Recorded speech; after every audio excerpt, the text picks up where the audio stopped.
कर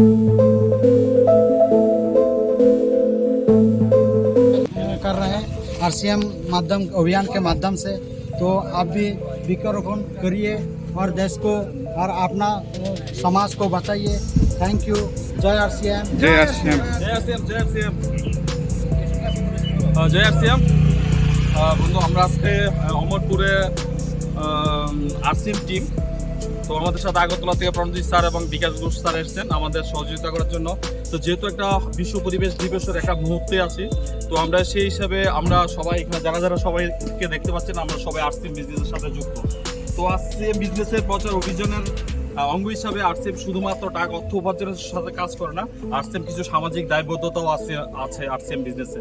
তো আরসিএম বিজনেসের সামাজিক দায়বদ্ধতার মধ্যে একটা হচ্ছে ব্লাড ডোনার অ্যাসোসিয়েশন গঠন করা, মহিলাদের এম্পাওয়ারমেন্ট করা এবং নেশামুক্তি বিষয়টাও এখানে আছে।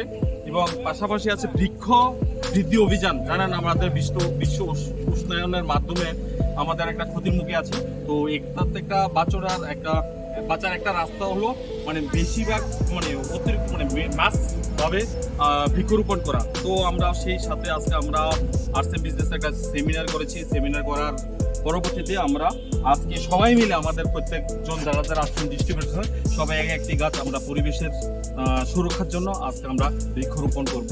তো আমি চাই আমাদের সাথে আমরা না আরও যতজন আছেন আমাদের এই কাজ থেকে মানে অনুপ্রাণিত হয়ে ওনারাও যাতে এই বৃক্ষরোপণ নামক এই যে একটা কর্মযজ্ঞে যাতে এগিয়ে যান। কারণ একটা কথাই আছে যে একটি গাছ একটি প্রাণ, গাছ লাগান প্রাণ বাঁচান। তো সেই হিসাবে আমরাও আজ বর্ণ করলাম যে একটা প্রাণ বাঁচাতে আমাদের এই একটা চেষ্টা হয়তো একটা ভূমিকা রাখবে। জয় আরসিএম। সবাই ভালো থাকবেন, সুস্থ থাকবেন। অমরপুরের দুজন আরসিএম বিজনেসের নেনেপিন্ডা চন্দন দে এবং রঞ্জিত ঘোষ, তারা রাঙ্গামাটি থেকে আগত দীর্ঘ অনেক বছর ধরে আরসিএম বিজনেসের সাথে যুক্ত আছেন। আজকে এই আরসিএম বিজনেসের একটা পূর্ণ লগ্নে উনি একটা বৃক্ষরোপণ করছেন। বৃক্ষবৃদ্ধি অভিযানের একটা পার্ট হিসাবে ওনারা করছেন, সমাজের একটা দায়বদ্ধতা হিসাবে। এবং গাছ লাগান একটা প্রাণ বাঁচান, ওনারা একটা প্রাণ বাঁচানোর মতন কাজ করেছেন।